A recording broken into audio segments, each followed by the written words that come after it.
So, yan guys. Nag-book lang kami ng Grab. Papunta sa pick-up point. Kasi hindi talaga susunduin sa hotel. Sa pick-up point lang. Update namin kayo ulit guys later. Day 6. Day 6. Yung pick-up point guys. And nasundo na kami ni Kuya Driver. Ayan yung nakalagay sa clock mismo. Yan. Yung Spanish na La Playa dito Pantay. Yung kanina sinundo kami sa Circle K and then hinatid lang kami dito sa another waiting area ng meeting point mismo and dito nag-aantay para papunta na sa Nusa Penida mismo.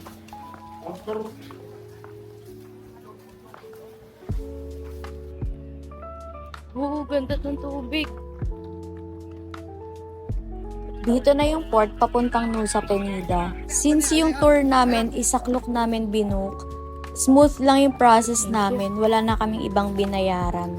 Actually, dapat gusto namin mag-DIY papuntang Nusa Penida pero hindi talaga pala kaya. Mas maganda talaga na mag-book kayo ng tour. Lalo na pag gusto niya mapuntahan yung karamihan na part ng Nusa Penida kasi sobrang lalayo niya sa isa't isa kaya mas maganda meron kayong tour. Itong part yung may sasalubong sa inyo kaya hanapin niyo yung pangalan niyo. Good morning. Good morning. With you? Yes. Okay, another 45 minutes ride going to 45 minutes from here. Okay. So yun guys. We're in Angel Bilabong.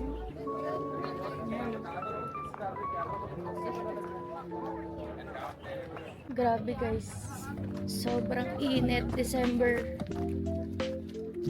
na December. Sobrang init. What more pa pag summer.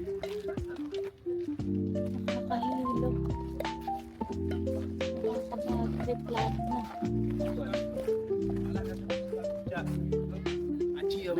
Makakasuka din. Sa inyong biyahe, magdala kayo ng Bonamin.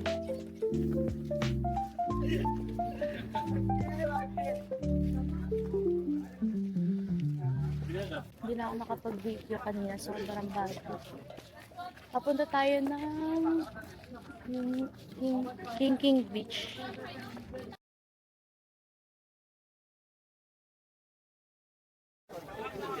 Ito na guys, yung itsura dito, sobrang crowded.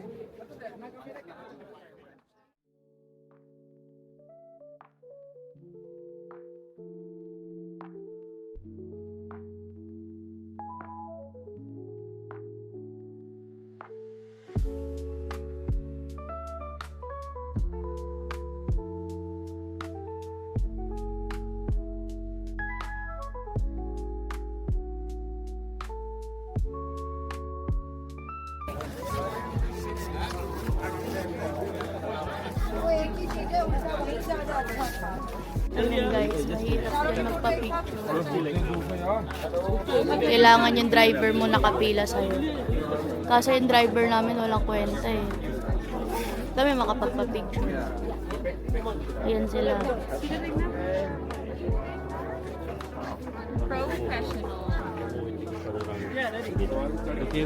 Guys, buti pa ibang driver oh.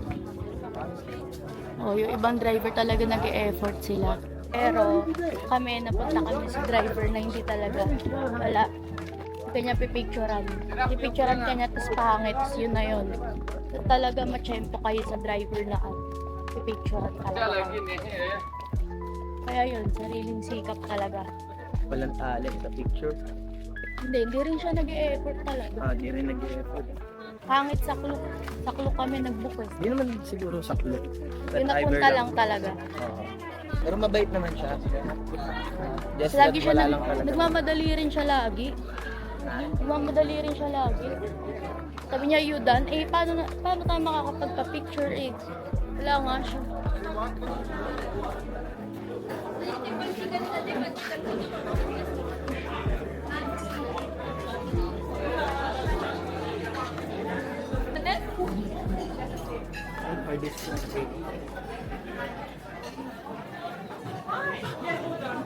Sayang di ko na videoan yung sinabi mo.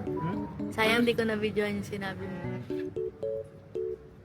Tinanong ko niya kung ano password. Tapos, sabi, pag na nga, mamaya na nga lang.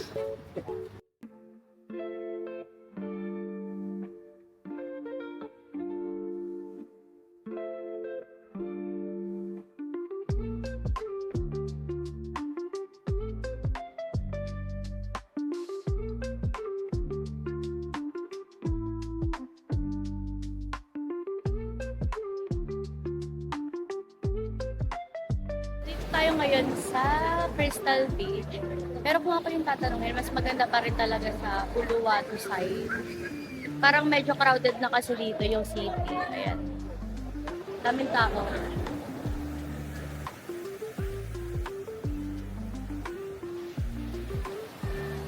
Ito. Mahal. Saan mas maganda? For you, saan mas maganda? Sa beach. Oo. Sa ano?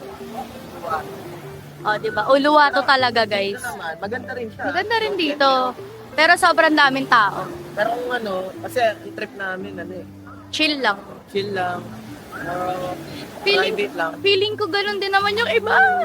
Pero maganda dito. Tubig malinaw. Oo. Hindi lang namin preferred, pero pwede na. We just, What? we're Philippines. from Philippines. Oh, Philippines. Yeah. Indonesia, Philippines, same. Yeah, yeah. Yeah. You're the, I think you're the 12th person told us that we look like Indonesian. Are you local here? Yeah, report. Report. Driver. Yes. Ah. Okay. Amazing. Yeah. It is a nice. Nice. Such a nice place, bro. It's such a nice place. I think Philippines better. Oh. Yeah, no. No. I would say Thank you. there are some places in the Philippines that we could say it's better, and we There's some part. There's some part. in the Philippines. That is the same. Sure. And then football. Philippines one. Indonesia zero. Indonesia not good. Philippines good.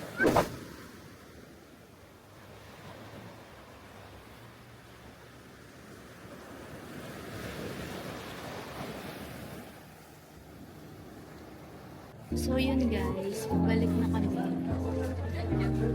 Enjoy ka ba sa away na?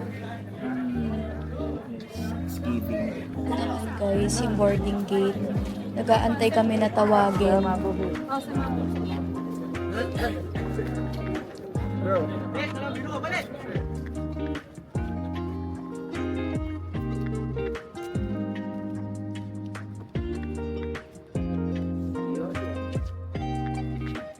Bilis? So fast. So fast. Roar.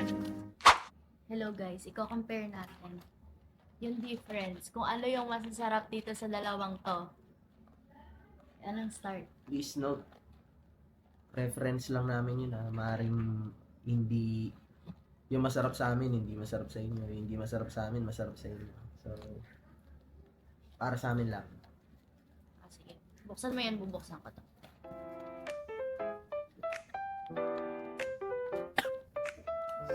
Dami rin pala laman. 10 pieces, guys. This is in Japan box. There you go.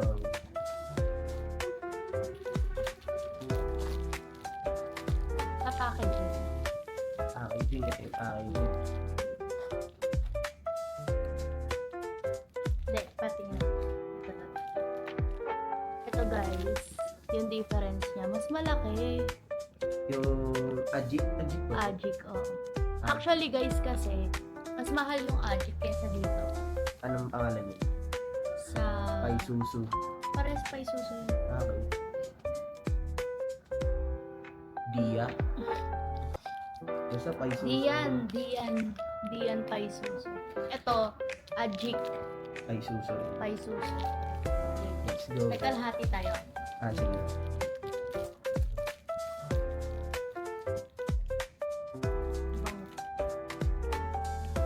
Bango siya. Parang biscuit yung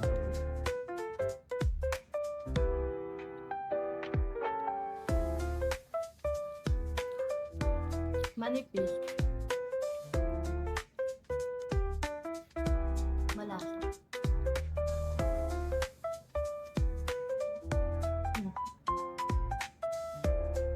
Manipis din. Pero parang mas makapal to kaysa talaga dito.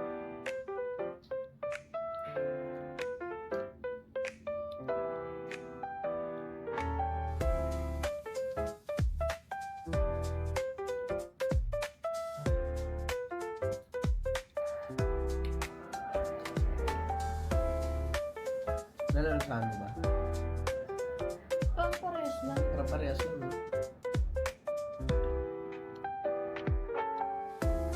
Parang parehas lang, guys. I think mas solid lang yung isa. I think mas solid to. Itong diyan. Kasi ito parang may crumbs eh.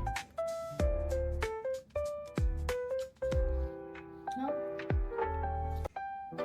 Tapos yung text, ay hindi, sa lasa muna tayo. Sa lasa,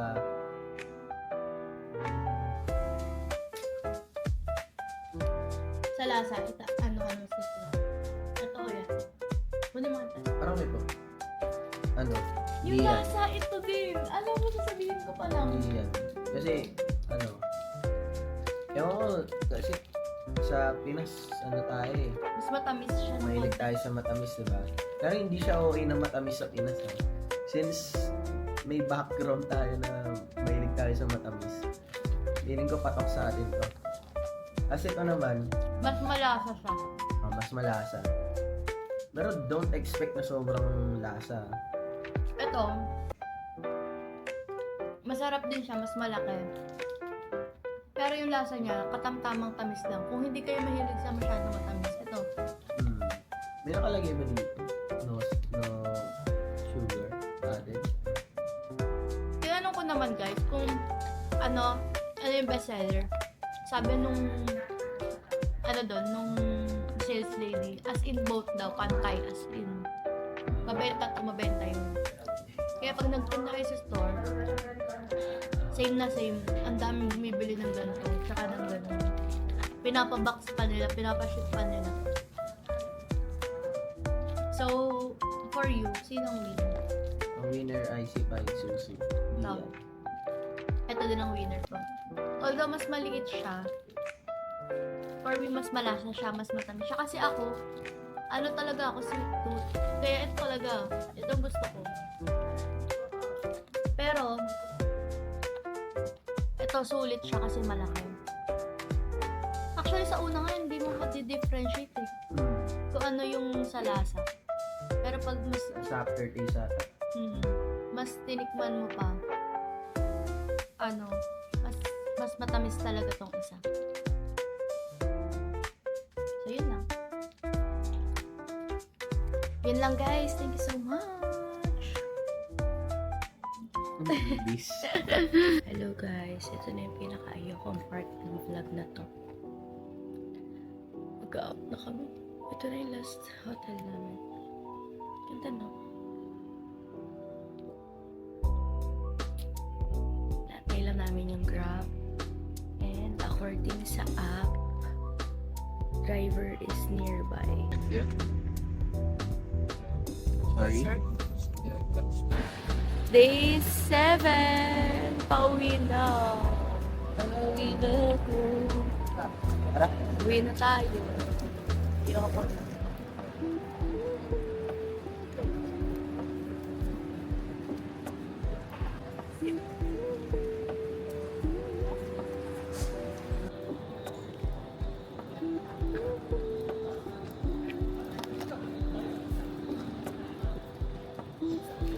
So guys, yung una namin inano is yung x-ray. And then ngayon, mag-check-in na kami. So ganito yung process sa this airport.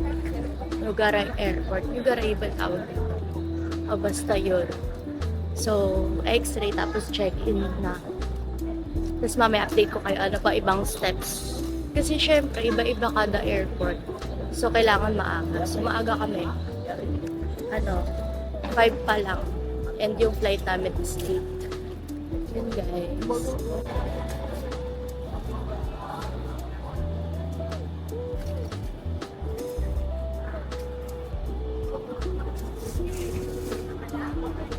Dalawang hand carry.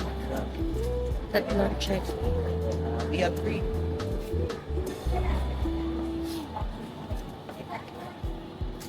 Aga kayo guys kasi matagal siya in fairness. Kanina pa kami dito. Ang haba ng pila. Tapos medyo mabagal sila. So pag late kayo dumating, maka-late kayo maka-check-in, malate kayo sa flight. Next is immigration. Maka-check-in na kami. And dito na next. Immigration na. Bawal na yung trolley. Na-check-in na namin yung gamit. Dito na kami sa security check ulit.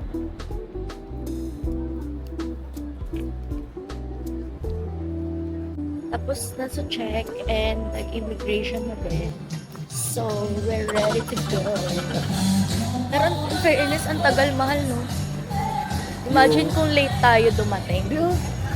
Hindi yung pila dun sa Sebpak. Asset. Ito yung Clarence, oh. Talaga yung papatagal eh. Oo nga. Smooth lang natin. Nasa pinto 2 pa lang tayo. And then, pupunta tayo sa pinto 7, no? Gate 7. Pinto tawag nila, guys. Natin pinto. Kaya nga gaya-gaya. Hindi ko alam, guys, kung makikita. Pero ayun yung biggest statue. Hindi pala kita. There's more. Another itinerary. Hard Rock Cafe. Must try daw to dito dapat sa Indonesia. Hindi ko alam bakit. Guys, itong damit. Kung nakita nyo na ito, nilabhan ko to. Nag-explain. Itong dress, nilabhan ko to, guys. Outfit repeater. Interviewin kita. Ano yung, for you, anong mas maganda? Philippines or Bali, Indonesia? Galingan mo yan. Parehas naman maganda. Sa, sa kanilang likas yaman. Okay. Ganun. Siguro in terms of quality ng beaches, I would say yung Philippines panalo din. Sa linaw, sa linis. Well, malinis din Indonesia. Don't get me wrong. Pero meron din naman spot sa Philippines na marami. Pero yun, tulad nung isa, kung ikaw yung taong ayaw mo ng adventure na panic, baba, hindi ka for Indonesia. Pero kung gusto mo chill lang, for Philippines ka kasi madali ma-access yung dagat. Doon kasi parang may mini trail eh. So kailangan mo magbaon ng matibay na tsinelas, mga Gore-Tex, mga Salomon, gano'n. Yun yung mga need mo dun kasi put talaga yung paa mo dun sa Indonesia. Sa Philippines naman, go to yan, kahit ang suot mo. So yun nga, kung mas maganda na, kung sino mas maganda, sa tingin ko, depende sa'yo. Kung anong klase kang explorer. Kasi, Ako, goods lang sa akin yung may akyat ka na o gano'n, goods lang din sa akin yung chill lang. Siguro magde-depend lang yun sa mood ko. Kung this time ba gusto ko yung chill lang, this time ba gusto ko yung adventurous. Since first time ko naman sa Indonesia, so doesn't matter kung akyat ka na o yun, kung patag yung daan, kasi nga first time. Pero ulit pa ako for sure. ako din. Ang inisip ko lang, Di pa naman natin napupuntahan. akyat pa na kasi. Kailangan mo magpalakas. O yun, kailangan mo mag-workout muna 2 weeks. Or at least a month ago. Ako tamad. A month before. Syempre ako tamad. Ayun lang. Suffer ka. Tawag dito. Tapos ang lalayo ng mga destination, lalo na sa Nusa Penida. Ang ganda niya. Pero yung tourist spot wise, parang mabilisan lang dapat kasi sobrang daming tao. Hindi mo masyadong ma-appreciate yung view. Kasi, kailangan mo magmadali, di ba? Yeah. Yun. Pwede naman, pero kaya mo tagalan yun kahit maraming tao. Wala kasi siyang tambayan, guys. As in Yeah. picture lang, tapos alis ka na. Mabait yung mga tao, guys. Parang kapwa lang natin Pinoy sila. Sila masungit. Tapos, accommodating sila, lagi nakasmile. Yeah. Diba? Lagi nakasmile. Set up pa yung last day namin kagabi. Kulang na yung cash namin. Hindi naman dahil wala kaming pera. Pero hindi na namin naisip mag-withdraw kasi nga last day na. Tsaka ano, inaubos na lang talaga na. 8K lang yung ano namin. 8K rupiah. Tapos bibili kami ng rice. 10K worth. Yung rice na yun, guys, parang ano, warong lang parang ano lang, Karinderya. karinderya. Tapos ano, nakita ng kuya na kulang yung pera na. Pero pinagbigyan pa rin namin. Okay na daw. Okay na daw yan. Hindi sarcastic genuine. Tapos nakangiti. Lahat sila, apat sila dun na parang worker. Yun. Guys. Bali. See you again.